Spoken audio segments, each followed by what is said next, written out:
Hello everybody, मेरा नाम प्रवीण है and I welcome you at free online coaching and Bhopal study centre. Guys, इस video lecture में मैं आईटी जेई का 2000 में आया हुआ ये जो 10 मार्क्स का क्वेश्चन है इसको डिस्कस करूंगा। ये बेसिकली सब्जेक्टिव क्वेश्चन था। ओके गाइस, एक अनाउंसमेंट है मेरे द्वारा कि मैं क्लास 12 के स्टूडेंट के लिए जो साल भर का उनका जेई एडवांस के जो टॉपिक है सिलेबस उसको कवर करने की कोशिश करूंगा। और ये जो मेरा टाइम पीरियड है ये 8 मंथ में मैं उसको कोशिश करूंगा कंप्लीट करने की। और ये 1 अप्रैल से टेस्ट ये जो क्लासेस हैं स्टार्ट होगी। ओके, चलो तो और गाइज, आप चाहते हैं कि मेरे द्वारा जो बनाए हुए वीडियो है उनके बारे में और जो भी चीज़ मैं अपलोड करता हूँ उनके बारे में आपको कोई इन्फॉर्मेशन मिले तो जो मेरा यूट्यूब चैनल है फ्री ऑनलाइन कोचिंग इसको सब्सक्राइब कीजिए। और मेरे जो फेसबुक पेज है भवन स्टडी सेंटर, मेरा दूसरा एक स्टडी यूट्यूब चैनल है भवन स्टडी सेंटर, दोनों को लाइक कीजिए, सब्सक्राइब कीजिए। ओके, क्वेश्चन क्या है कि in the figure masses m1 and m2 and m are 20 kg, 5 kg and 50 kg। मतलब ये जो है 50 kg का है, ये 20 kg का है, this is the 5 kg। The coefficient of friction between M and ground is 0। यहाँ पे ये इसके बीच में यहाँ पर जो म्यू है या mu is 0 and coefficient of friction between m1 and m and between m2 and ground is 0.3। यहाँ पर फ्रिक्शन है और यहाँ पर फ्रिक्शन है, ठीक ना। इन दोनों मतलब इसके और इसके बीच में जो फ्रिक्शन है coefficient of friction here is 0.3 and here also the mu is equal to 0.3, ठीक ना। The string is perfectly horizontal. यहाँ पे ये जो स्ट्रिंग है और ये स्ट्रिंग का जो पार्ट है वो परफेक्टली हॉरिजॉन्टल है बिटवीन P1 एंड M1। देखो P1 और M1 ये स्ट्रिंग जो है हॉरिजॉन्टल है and this string is also horizontal. The string is perfectly vertical between, ये यहाँ पे स्ट्रिंग क्या परफेक्टली वर्टिकल है। An external horizontal force F is applied to the mass M। यहाँ पर F एक एक्सटर्नल हॉरिजॉन्टल फोर्स अप्लाई किया जाता है। Take G is equal to 10 metre per second square. तो फर्स्ट क्वेश्चन है draw the free body diagram for mass M clearly showing all the forces. आपको free body diagram बनाना है। Okay, चलो तो चलो मैं फ्री बॉडी डायग्राम बनाता हूं इसका। ओके ओके गाइस, चलो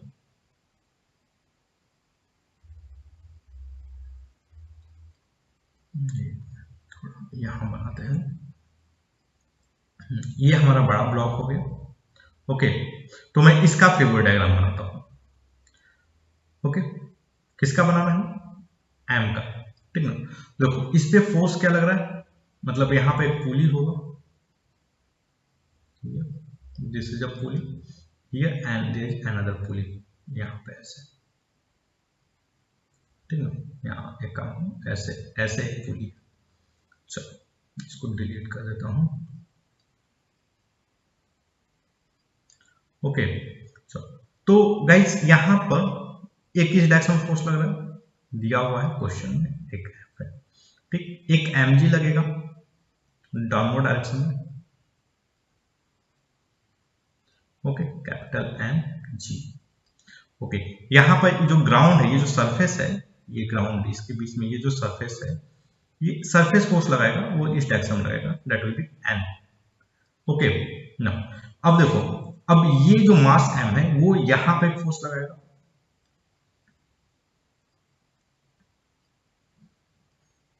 ओके, और वो जो फोर्स होगा बेसिकली नॉर्मल रिएक्शन होगा, तो इसको मैं n1 कर देता हूं, ठीक। ओके गाइस, इसके और इसके बीच में फ्रिक्शन है, इस डायरेक्शन में एक्सटर्नल फोर्स लगा है, तो जस्ट सपोज करो कि ये जो सिस्टम इधर मूव कर रहा हो, तो मतलब इस पे जो फ्रिक्शन फोर्स लगेगा इस डायरेक्शन में लगेगा, मतलब लगेगा, लेट सपोज अपोज कर रहा हूं मोशन को, तो यहाँ पर ये हो गया F1, this is the friction force. Okay, अब ये टेंशन यहाँ पर इस स्ट्रिंग में टेंशन लग रहा है, नहीं, अगर मैं स्ट्रिंग को यहां से काट दूं तो ये टेंशन लगेगा, तो इस डायरेक्शन में टेंशन लग रहा है। Okay,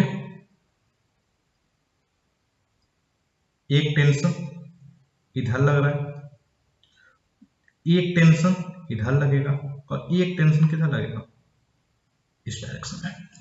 So these are the forces acting. Okay guys. Okay guys, तो फाइनली हमने फ्री बॉडी डायग्राम बना दिया। अब हम क्या करते हैं, क्वेश्चन नंबर जो बी है उसको देखते हैं। Let the magnitude of the force of friction between m1 and mbf, मतलब यहाँ पे जो फ्रिक्शन है m1, ये m1 हो गया और ये f, तो और इसके बीच में फ्रिक्शन का जो डायरेक्शन होगा, मतलब m जो m पे जो फ्रिक्शन का डायरेक्शन होगा इधर होगा, तो इसका मैग्नीट्यूड क्या है, f1 है, ठीक ना। And between m2 and ground भी f2। ओके, ये अगर इधर मूव करेगा तो जस्ट सपोज करो ये क्या होगा, ये क्या हो गया f2, कहीं इधर होगा, ठीक ना। Find f1 and f2। Okay, हाँ ये f2 पर है। For a particular f it is found that f1 is equal to 2f2। For a particular f it is found that f1, ये जो f1 है वो कितना है, कितना टाइम है, 2f2 है। Find f1 and f2। Okay, right the equation of motion of all the masses. Okay guys, तो चलो सबसे पहले हम लोग देखते हैं गाइस, दो कंडीशन है इसमें। दो कंडीशन क्या है कि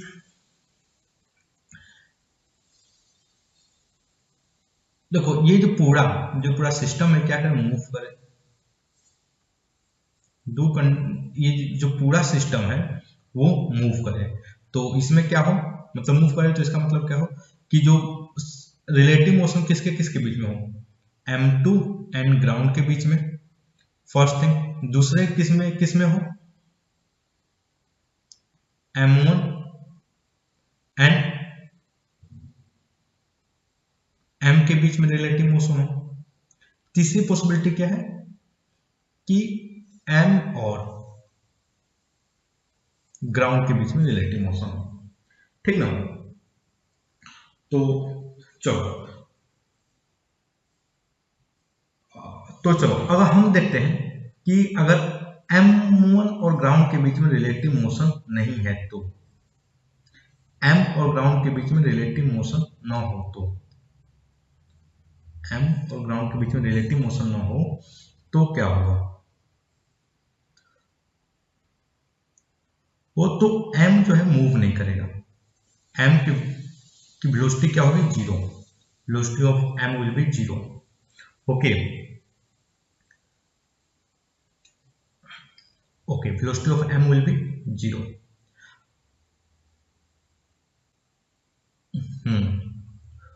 और ये पॉसिबिलिटी हो सकता है कि आपका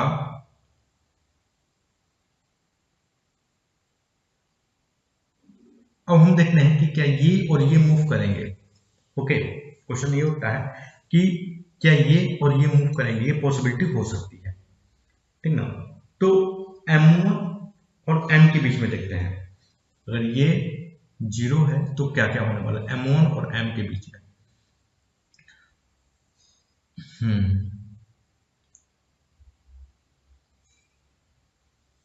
तो गाइस ये m1 इधर मूव कर सकता है, m1 इधर मूव करेगा।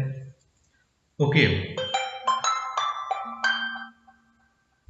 सबसे पहले हम लोग क्या करते हैं कि ये जो f1 है इसकी मैक्सिमम वैल्यू फाइंड कर लेते हैं। ओके, ये जो f1 है इसकी मैक्सिमम वैल्यू फाइंड करते हैं। तो f1 की मैक्सिमम वैल्यू क्या होगी, म्यू n1। ओके, n1 क्या है, n1 देखोगे तो m1g है, तो आपका m जो 20 है, 20 इंटू 10 इंटू 0.3, तो ये क्या हो गया भैया आपका 60 न्यूटन। f1 मैक्सिमम क्या है, 60 न्यूटन। ओके, चलो, और f2 मैक्सिमम क्या है, f2 मैक्सिमम क्या है, f2 मैक्सिमम जो है इसकी वैल्यू करूं निकालूं तो ये क्या हो जाएगा, ये होगा म्यू n2 ठीक ना। और म्यू की वैल्यू क्या है 0.3 इंटू 5 इंटू 10, तो ये क्या होगा, ये आप देखोगे ये 15 Newton. Okay, this will be 15 Newton. इसका मतलब क्या है कि गाइस जब ये रिलेशन हेल्ड करेगा F1 is equal to 2F2, अगर ये रिलेशन हेल्ड कर रहा है, इसका मतलब क्या है कि F1 जो है ये मैक्सिमम नहीं हो सकता, this can not be maximum. ठीक ना। इसका मतलब क्या है कि इसके बीच में, मतलब M1 और M के बीच में no motion, no relative motion, मतलब M1 और M के बीच में कोई रिलेटिव मोशन नहीं हो रहा है। ओके ओके, M1 और M के बीच में कोई रिलेटिव मोशन नहीं हो रहा है।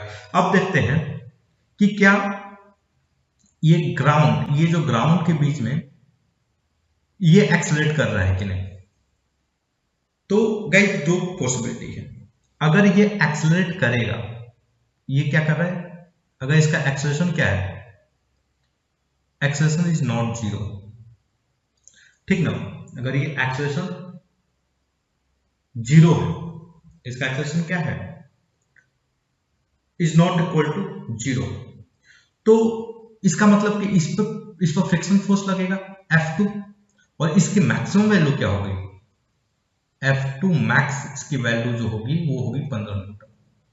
ओके, अगर ये एक्सेलरेशन कर रहा है तो यहाँ पे जो फ्रिक्शन F2 की जो वैल्यू होगी वो 15 न्यूटन होगी, जो मैक्सिमम फ्रिक्शन फोर्स लगेगा।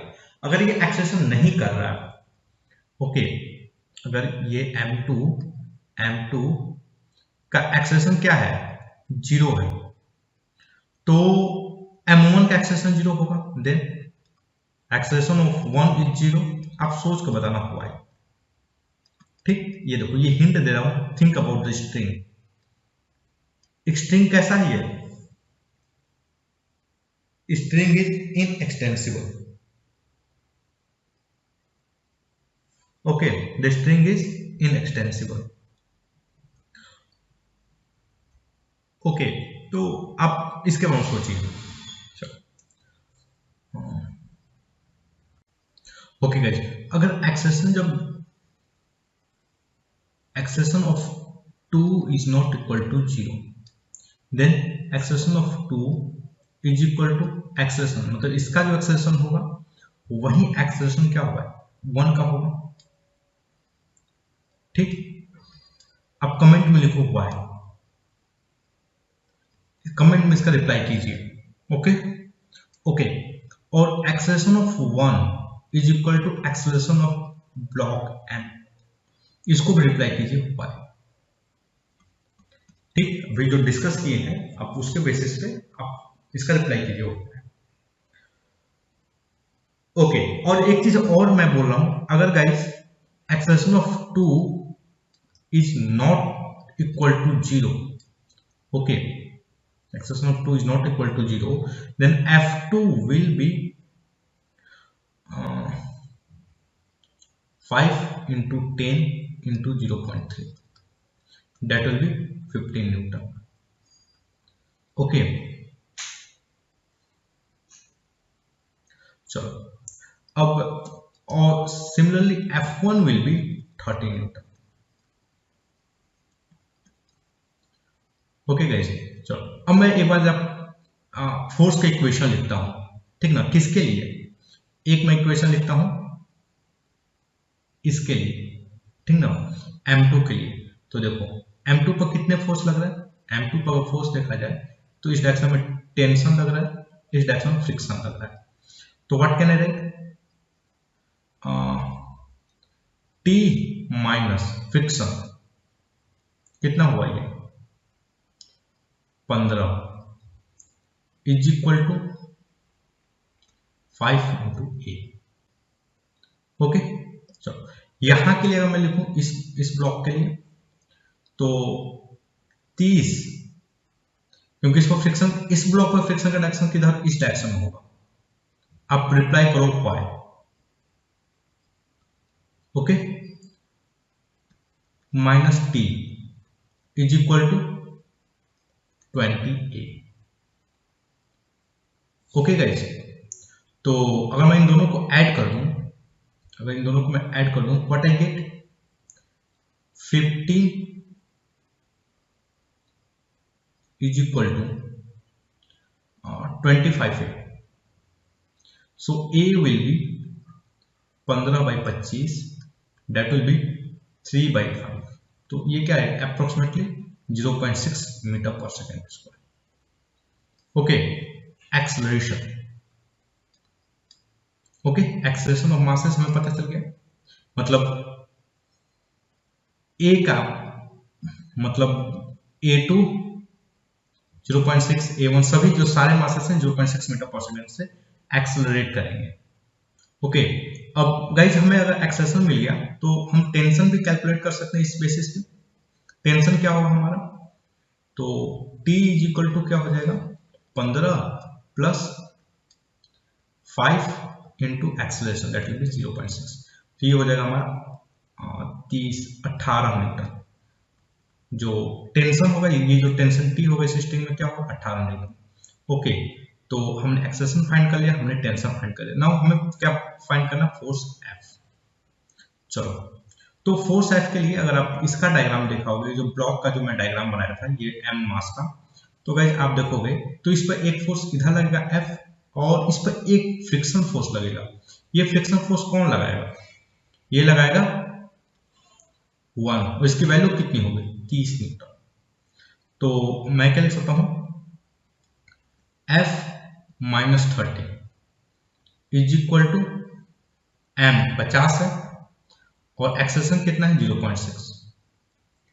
ओके, तो आप इसको सॉल्व करोगे तो what you get, F is equal to 30 plus ये हो जाएगा 30, दैट विल बी 16 न्यूटन। तो हमने सब कुछ हमें एक्सेलरेशन हमारा क्या होगा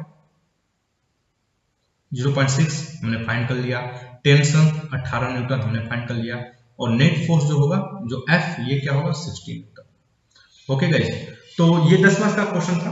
अगर आप सॉल्व करोगे तो देखोगे ये बहुत ही सिंपल, मतलब इसका जो मतलब टिपिकल इसमें वैल्यूज नहीं दी हुई थी, काफी स्ट्रेट फॉरवर्ड वैल्यू दी हुई थी, और काफी आसानी से स्मूथली इसका हमने आंसर गेट किया। ओके गाइस, तो आई होप कि ये जो मेरा वीडियो लेक्चर है ये आपके स्टडी में हेल्पफुल होगा। And guys, if you like my video then don't forget to subscribe my YouTube channel free online coaching study centre. Have a nice day, thank you for watching.